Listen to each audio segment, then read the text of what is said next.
Genghis Khan once conquered a city, using cats and birds as living firebombs. It happened in the early 13th century during the Mongol invasion of the Khwarezm Empire. When Genghis Khan's army surrounded the Persian city of Nishapur, the defenders refused to surrender. Rather than waste soldiers on a long siege, Khan demanded tribute, not gold, not weapons, but one cat and one bird from every household. The citizens, thinking it was mercy, quickly agreed, but Genghis Khan had a plan.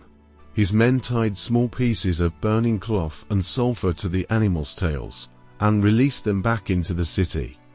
Terrified, the flaming cats and birds ran to their homes, setting rooftops, barns, and towers ablaze.